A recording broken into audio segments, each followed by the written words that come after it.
Shalom et bienvenue dans cette émission consacrée à la femme samaritaine.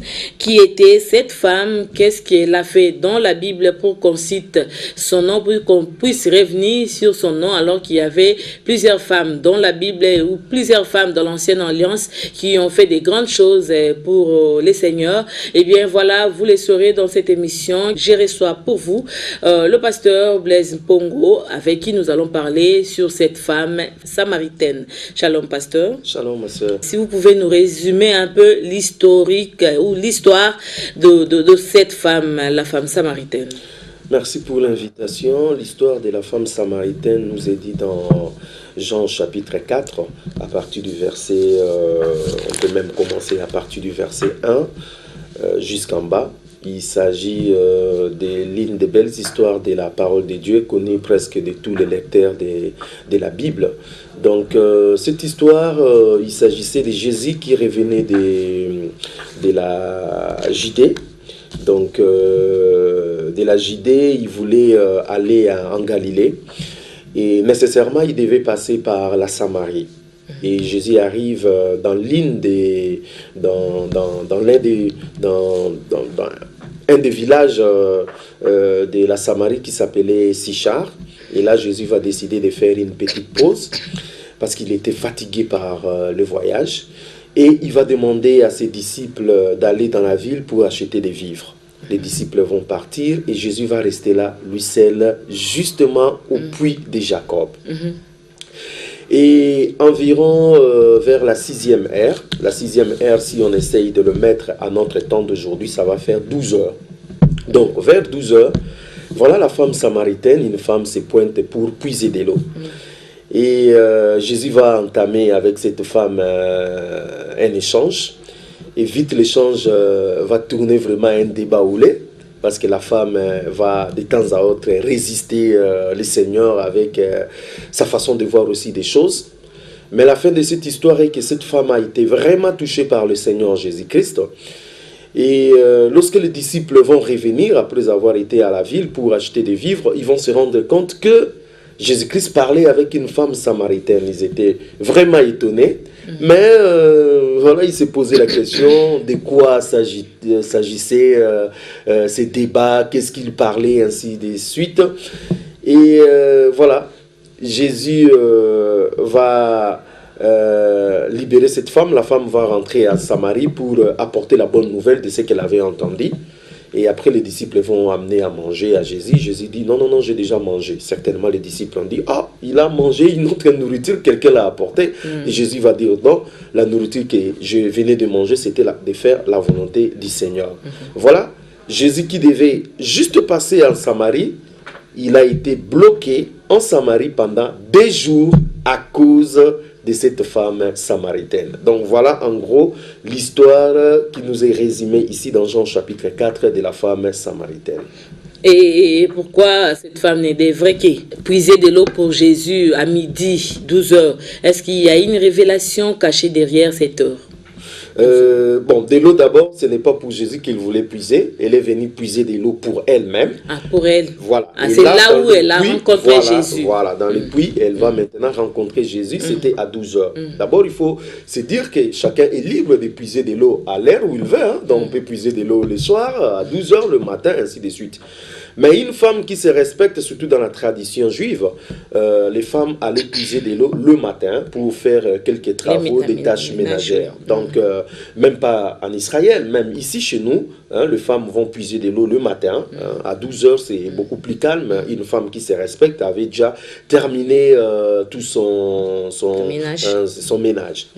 Maintenant, si nous voulons comprendre un peu pourquoi cette femme est venue puiser de l'eau à 12 heures, je crois qu'il faut prendre le verset. Ça devait seulement être à l'heure où Jésus passait par là. Bon, là, c'est d'abord la providence divine.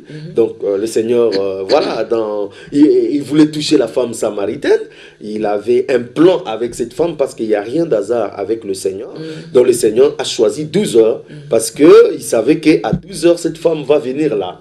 Mais une des raisons... Mais ce n'était pas dans ses habitudes de passer par là, de venir puiser de l'eau à midi. Je crois que cette femme venait toujours puiser de l'eau vers ces terres-là. Oui. Pourquoi? Parce que dans le verset 16, on nous dit, va lui dire Jésus, appelle ton mari et viens ici. Ça, c'est Jésus qui demande à la femme, va m'appeler ton mari. Le verset 17, la femme répondit, je n'ai point de mari. Jésus lui dit, tu as eu raison de dire, je n'ai point de mari, car tu as eu 5 maris, et celui que tu as maintenant n'est pas ton mari, et cela tu dis vrai. Donc, tu vois, cette femme avait déjà eu 5 maris dans sa vie, oui. Et elle vivait avec un 6e mari, qui n'était pas aussi son mari à elle. Donc, quand Jésus va lui dire, elle dit à Jésus, oui, tu dis vrai. En gros, cette femme, c'était une femme de mauvaise vie. Hein? Si nous voulons voir les choses de cette manière, c'était une femme de mauvaise vie, c'était une femme qui avait une mauvaise réputation, c'était une femme qui vivait dans la honte, qui vivait vraiment dans l'opprobre. C'était une femme qui n'avait pas de dignité, parce que elle vivait avec des maris d'autrui. Elle changeait de mari. Vous voyez? C'était une femme qui vivait à marge de la société. C'est-à-dire, elle était marginalisée. Voilà pourquoi elle ne pouvait pas venir puiser de l'eau le matin. Si elle vient puiser de l'eau le matin, elle va rencontrer d'autres femmes. Et si elle rencontre d'autres femmes, certainement, il doit y avoir des rivales dedans. Ça allait se dégénérer, ça allait être la bagarre. Ou bien, si elle vient puiser de l'eau à l'ère où d'autres femmes étaient là, on allait commencer à se moquer d'elle, on va les pointer du doigt, ainsi de suite.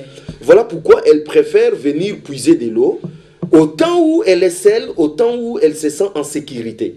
Donc, cette façon de venir puiser de l'eau à 12 heures exprimait plutôt la mauvaise vie, la mauvaise réputation, cette honte opprobre que cette femme portait. Donc ce n'est pas seulement cette femme samaritaine, cette femme n'est qu'un exemple où nous pouvons tous nous identifier, c'est-à-dire hommes ou femmes. Nous avons beaucoup de choses avec nous, nous avons fait beaucoup de mauvaises choses, nous avons avec nous des histoires compliquées que nous traînons, nous portons peut-être la honte, nous portons peut-être l'opprobre, nous sommes peut-être marginalisés, les gens nous voient avoir une mauvaise réputation. Et cela nous pousse peut-être à changer de quartier, à changer de ville, à changer de pays, parce que nous sommes en train de fuir notre ancienne vie, notre vie de péché, notre vie d'opprobre. Et là, le Seigneur, comme il est venu chercher ceux qui sont perdus, il va à notre rencontre, en fait, pour nous transformer, pour nous sauver. Donc cette femme, c'était une femme de mauvaise vie, c'est pour cela qu'elle était à marge de la société, elle vivait des mauvaises choses en elle, mais le Seigneur, comme il ne fait pas d'acception des personnes, est allé aussi à la rencontre de cette femme. Mais pasteur, vous avez dit que cette femme avait une mauvaise vie, une mauvaise réputation. Pourquoi la Bible a parlé sur cette femme? Parce que le Seigneur Jésus-Christ n'est pas venu seulement pour de bonnes personnes. Le Seigneur est venu chercher des brebis égarées, des pécheurs. Et cette femme était l'une des brebis égarées. Donc, même si la société l'avait mis en marche, mais Jésus voulait la restaurer. Même si la société voyait une personne de mauvaise réputation, de mauvaise vie, une personne qui n'avait pas de dignité, mais le Seigneur, qui connaissait le cœur de cette femme, qui connaissait les circonstances de sa vie, avait bien envie de redonner, de restaurer cette femme, de lui sauver, de lui faire sortir de cette situation d'opprobre, de honte auquel elle vivait. C'était un peu comme Zachée. Comme Zachée, comme la femme prostituée, comme la femme adultère, comme bien des femmes qui avaient perdu la dignité, qui vivaient dans le péché, qui étaient à marge de la société. Et le Seigneur est dans la joie. Le Seigneur est dans la joie d'aller vers ces personnes-là. C'est pour ça que moi je suis dans la joie aujourd'hui de faire cette émission avec vous par rapport à cette femme samaritaine, parce que beaucoup de gens dans nos maisons qui me suivent peut-être se retrouvent dans cette situation.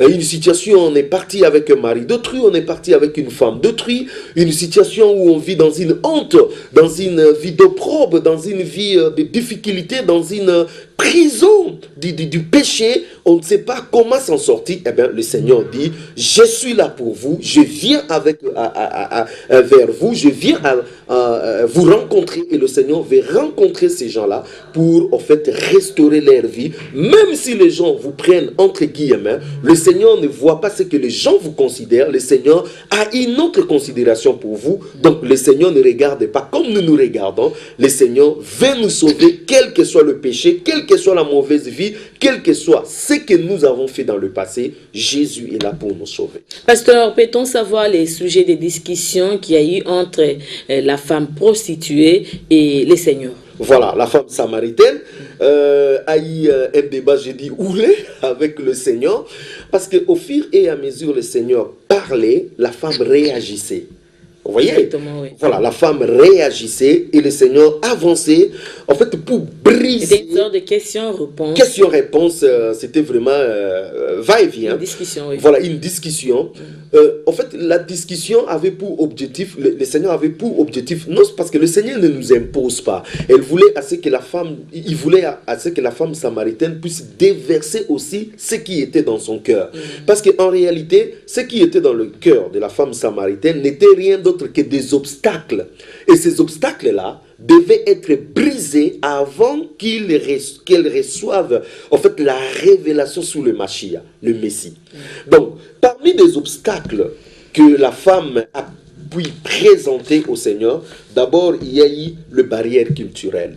Là, nous pouvons voir ça dans le verset 9. La Bible dit, la femme samaritaine lui dit, « Comment toi qui es juif, me demandes-tu à boire à moi qui suis une femme samaritaine? » Les Juifs, en effet, n'ont pas de relation avec le Samaritain. Voilà le premier obstacle. La femme, quand Jésus-Christ s'approche, il demande à la femme, « Donne-moi de l'eau. » La femme réagit, il ne veut pas donner de l'eau. Il dit, « Mais attends, toi tu es juif, moi je suis une samaritaine.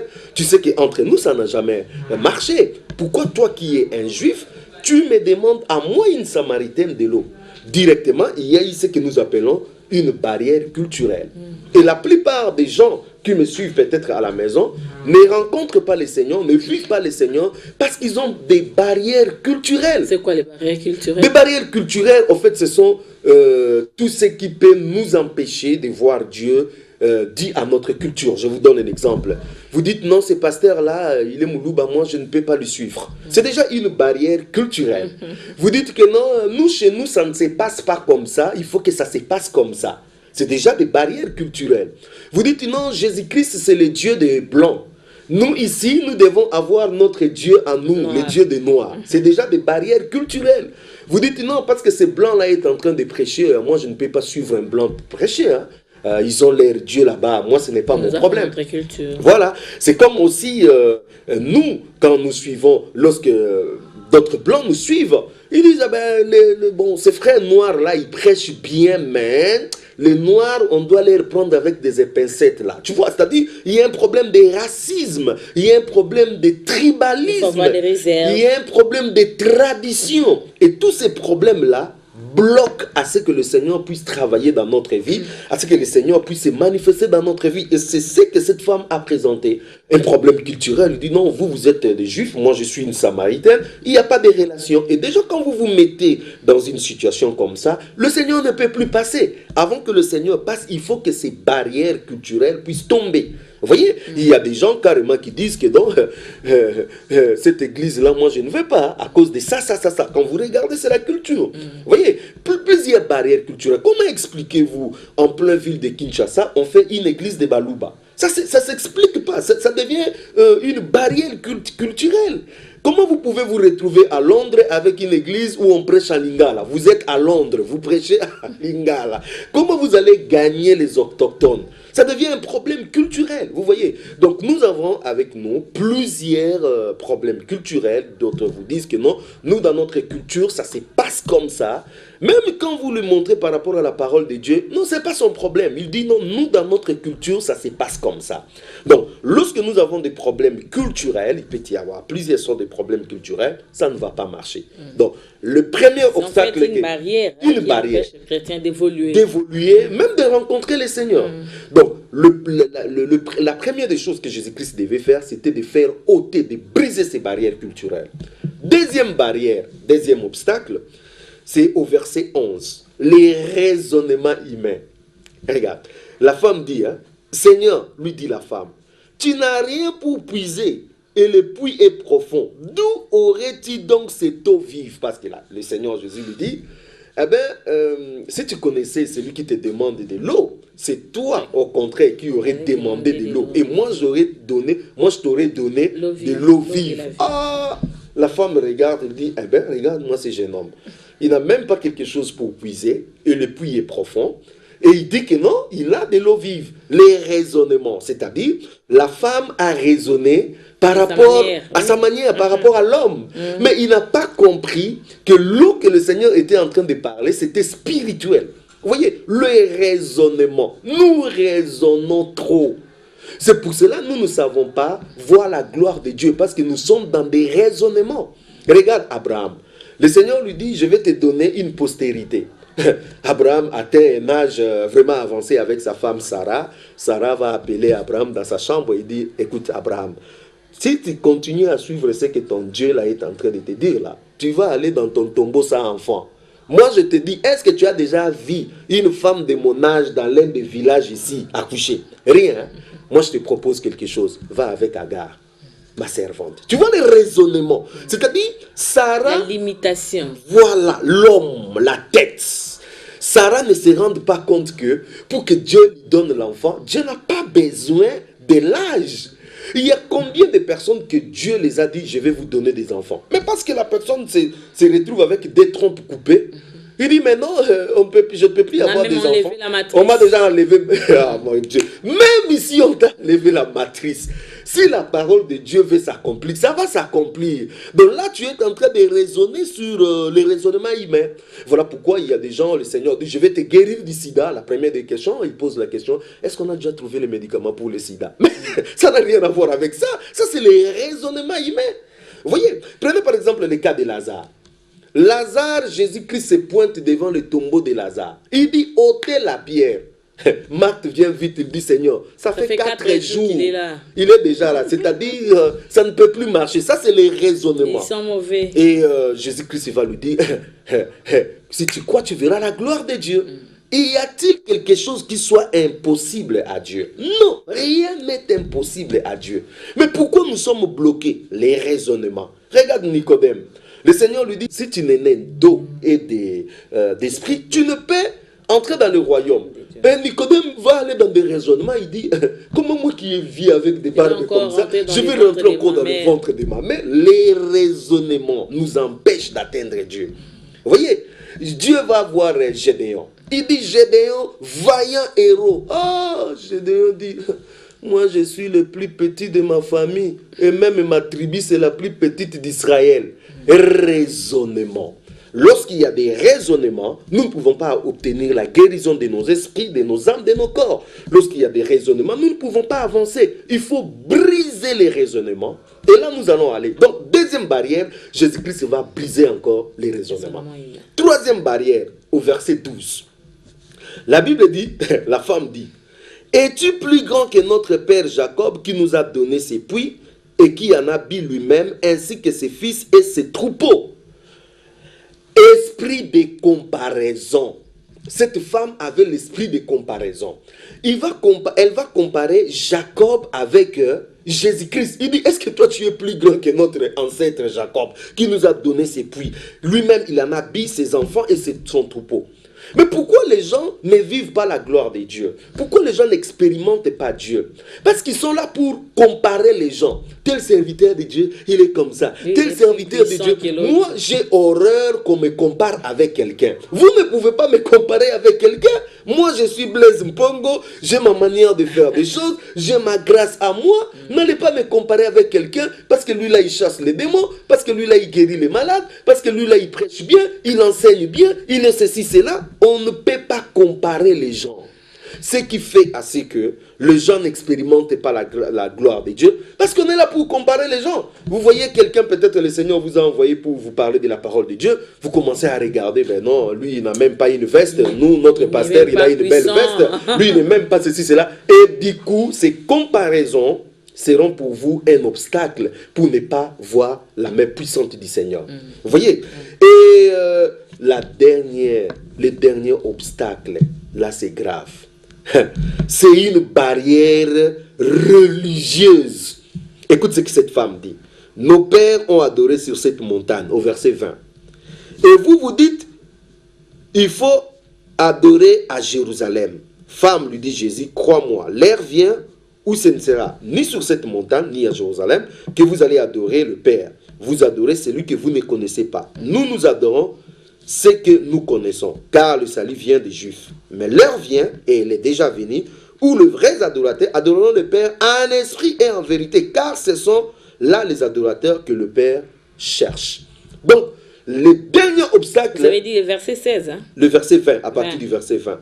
Le dernier obstacle, c'est l'obstacle religieux, c'est-à-dire barrière religieuse. Là, maintenant, il dit non. Le problème avec vous, vous voulez que tout le monde vienne à Jérusalem. Mais nous, nos pères ont adoré sur cette montagne. Et Jésus devait faire de son mieux pour briser ces barrières religieuses. Vous voyez, il dit que non, l'heure vient, ça ne sera ni sur cette montagne, ni à Jérusalem. Mais les gens vont adorer le Père en esprit et en vérité. Vous voyez que cette femme avait un problème. Vous savez que la barrière religieuse, c'est une barrière très dangereuse. Toutes ces barrières que j'ai citées avant là, ça peut encore passer. Hein. Mais une personne qui a un esprit religieux, c'est difficile de les ramener. Savez-vous, Jonas, vous savez l'histoire de Jonas. Savez-vous pourquoi Jonas a fui d'aller à Ninive? Pourquoi? Parce qu'il y avait un problème entre Israël et Ninive qui appartenait à Assyrie. Les Assyriens venaient détruire Israël. Et là, Jonas se dit, si je pars prêcher là-bas chez nos ennemis, il y aura les salis. Oui. Vous voyez, pas je vais mourir, mais le Seigneur va les sauver. Ne voulant pas que le Seigneur les sauve, c'est ce qui a fait que... moi. Non, il a fui. Mais oui. C'est ça, il a fui, il s'est sauvé. Il a fui.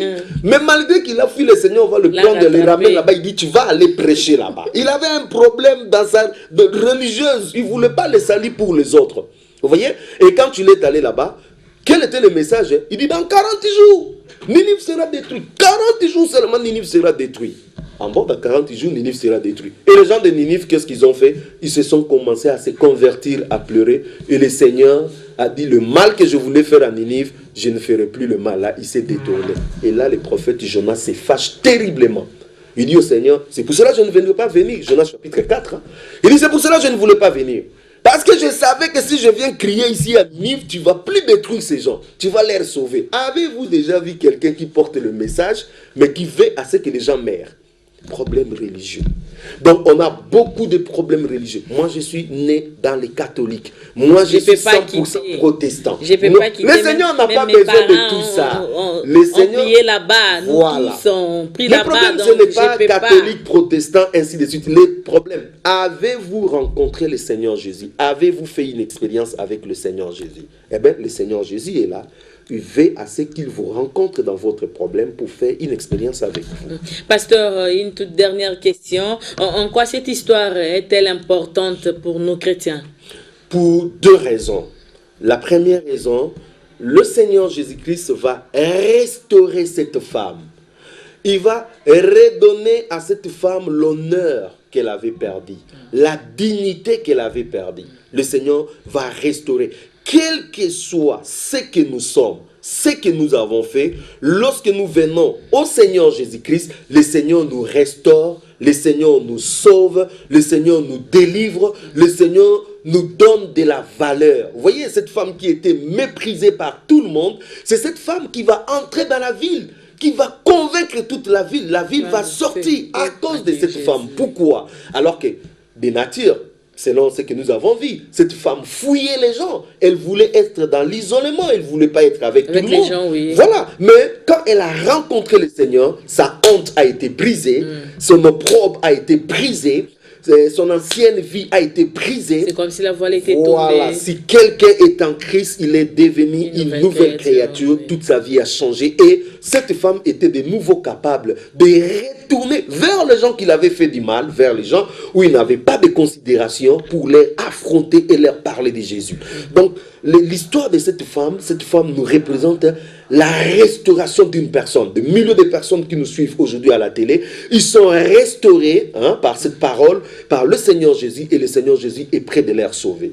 La deuxième raison, Au moment où le chef religieux, le pharisien, le scribe, tous ces grands de la religion ne savaient pas qui était Jésus-Christ, mais cette femme, avec autant de facilité, le Seigneur va lui dire, parce que cette femme dit, ah Jésus, je sais que le Messie va venir, je sais que le Messie va venir, lui, il va faire ceci, cela. Et Jésus-Christ lui dit, je le suis, le Messie. Facilement, facilement, pas midi 14h, le Seigneur se révèle à cette femme comme étant le Messie. Et laissez-moi vous dire, de milliers de personnes qui nous suivent aujourd'hui, lorsque vous donnez votre vie à Jésus, lorsque le Seigneur transforme votre vie, ne soyez pas étonnés de recevoir révélation après révélation. Parce que le Seigneur va vous introduire dans le cœur du Père. Et dans le cœur du Père, vous ne pouvez recevoir que des révélations, des choses que des religieux ne peuvent pas capter, des choses que par l'intelligence humaine, on ne peut pas capter. Mais vous, parce que vous êtes en accord avec le Seigneur, en intimité avec le Seigneur, parce que vous êtes laissé toucher par Dieu, et du coup, votre vie sera une vie de révélation sur révélation. Regarde une personne qui n'a même pas fait 1 heure avec le Seigneur, mais qui savait déjà que Jésus-Christ était le Mashiach, le Messie. Et elle est allée proclamer dans toute la Samarie que Jésus-Christ est le Messie. Il ne suffit pas. Le problème avec Jésus, ce n'est pas faire 10 ans, 15 ans, 20 ans avec le Seigneur. Même en un jour. Même en un jour, le Seigneur peut vous restaurer et commencer à vous révéler des choses cachées, des choses que vous ne connaissez pas. Voilà en quoi cette histoire est tellement particulière. Donc j'ai retenu, c'est pour 2 raisons que cette histoire est importante pour nous chrétiens. D'abord, il y a la restauration et puis le Seigneur va ensuite se faire révéler par la personne qui a été restaurée. Voilà, merci beaucoup, pasteur. Merci beaucoup. Merci à vous, très chers téléspectateurs, amis des Biblia. Aujourd'hui, nous avons parlé sur la femme samaritaine. C'était pas une bonne femme, c'est vrai, mais son histoire nous a fait revivre encore beaucoup de choses. Nous, en tant qu'enfants des dieux, c'est à travers cette histoire que en fait nous sommes restaurés et que Dieu s'est fait révéler chez nous à travers l'histoire de la femme samaritaine. Merci à vous tous qui étaient branchés pour suivre cette émission. Que Dieu vous bénisse. Restez branchés au programme de nos antennes. Au revoir.